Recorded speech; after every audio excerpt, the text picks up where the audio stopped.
And now, Duel by the Dragon. The exact same place that we found the very last page to the Thievius Raccoonus.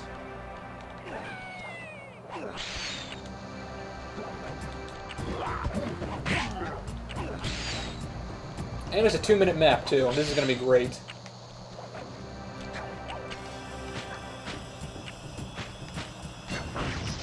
Two minutes of pure perfection. Good luck to me.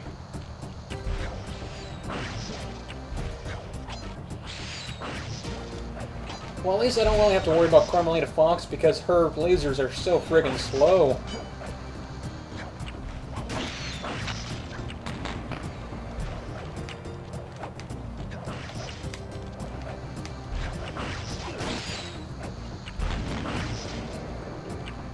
I hope that's not a waste of time by doing that.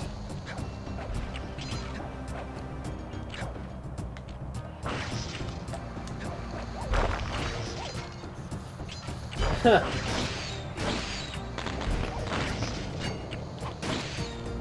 Yeah, I'm wasting so much time just to try and get these explosives. This is not going to end well. I'm going to have, like, not even be close.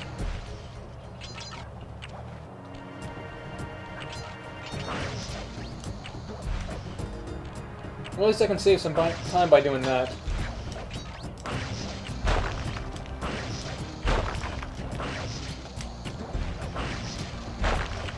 And I don't really have to wait for her to shoot at me either.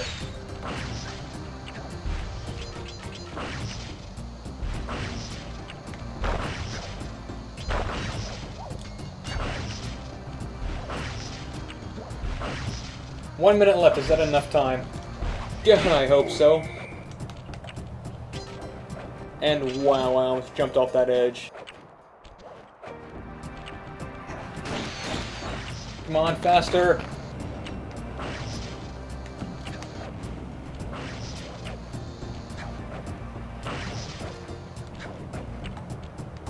Respawn, thank you.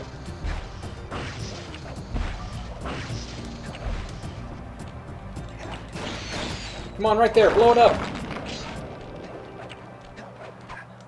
22 seconds, can I do it? Can I do this in one go?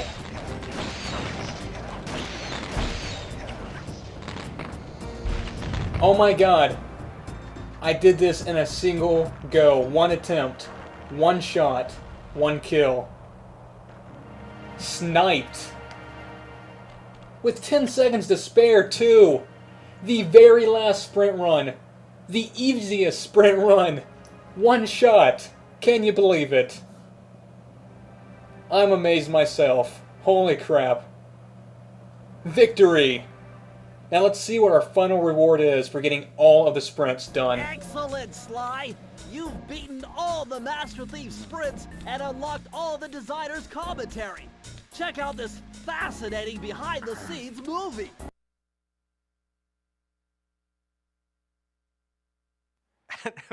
How should I describe Sly Cooper?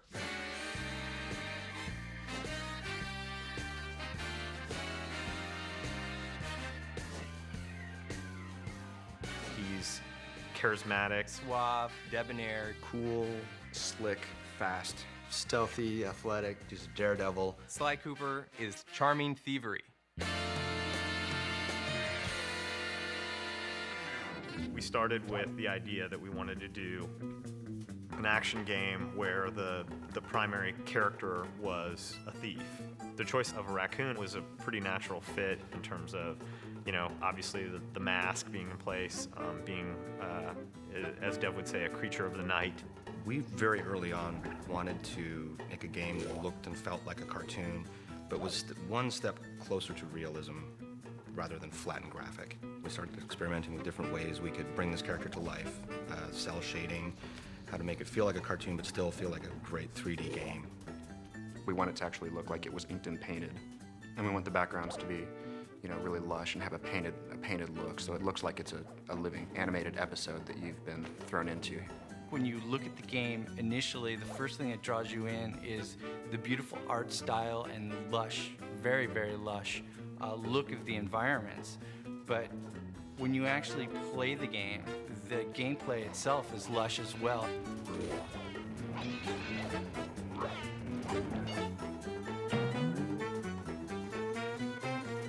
The original conception of the Sly character was a much more realistic raccoon, chubby and not quite as lithe as the character is now, and it kind of evolved as we went along. Once we got to that part where he kind of evolved into what he is now, my main job was to take him and try to put every bit of thiefiness into him that I could. He's kind of tiptoeing, and he's really like rearing back to like ease his foot forward, trying to keep all his weight back so his foot falls softly on the ground, and really try to hone his personality through subtleties in the movement and really try to push the thiefiness. Is we wanted Sly to feel really agile. We wanted him to feel like Sly could do the most amazing physical feats. You want to let the player of the game feel like they're a thief. Not like a real thief, like you wish thieves were.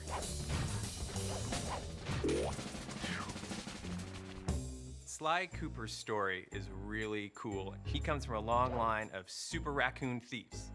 And the source of their kind of thieving greatness is this book called the Thievius Raccoonus. It's this incredibly valuable heirloom that is stolen from Sly's family when he's very young. He has come of age, and now he feels it's his noble duty to take back the Thievius Raccoonus. Sly has two buddies, Bentley and Murray. Bentley provides a lot of the plans for their missions. He does a lot of things that are very important for Sly to complete his missions. Murray has a huge case of Sly envy. He wants to be Sly in the worst possible way, and he has absolutely none of the capabilities to do it. A hero's only as good as his villains. We wanted to create villains, you know, making them dangerous, making them menacing, making them goofy. Just giving them as much personality as Sly Cooper.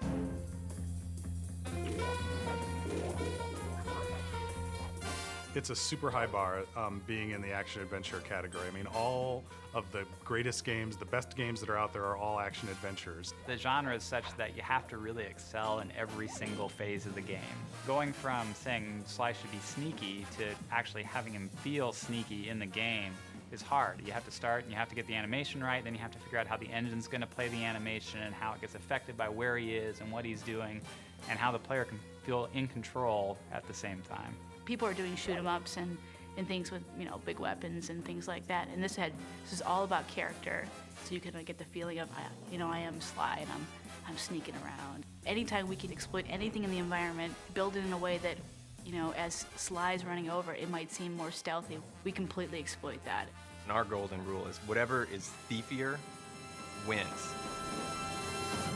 If you want to make a game that looks different, the PS2 gives you the opportunity to do that. As a programmer, it has a ton of tools for solving all sorts of different types of technical problems. A big focus for us has been in getting our tool set to the point where the artists were really unconstrained. Artists will come to us with, they want the game to look this way, or boy, can we have a line around all the characters, the cell shading that we do, or how can we do the lighting models so that things that are bright have certain colors on them. And they have a lot of really cool ideas, and I and the other people on the programming team work on trying to get the technology put in place so that we can, you know, make those ideas happen. What we were able to do was put together our own lighting algorithm in vector units and then do the same thing for the cell borders that we put around all our characters. We could get it to all run super fast and have it all look different than other games. That was really our goal from the start, was to have a game which looked different. It's been an interesting process building a team to build a game like this. It's been great working with such a dedicated group of people. I've never really ever worked with a group I think as hardcore as this. It really does require unbelievably talented artists, unbelievably talented programmers, and unbelievably talented designers. How you doing?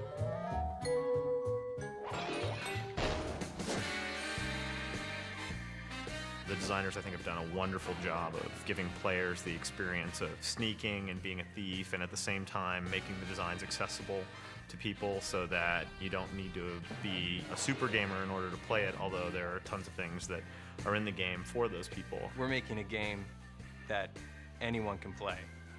You can't just have great art. You can't just have great code. You can't just have great characters. You got to have it all. It's not about just how the game looks, it's about how the game plays and how the player experiences it. And it's all about having fun.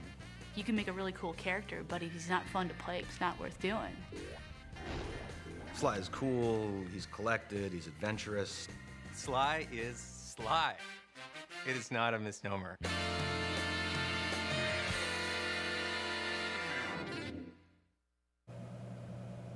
Alright, and there we have it.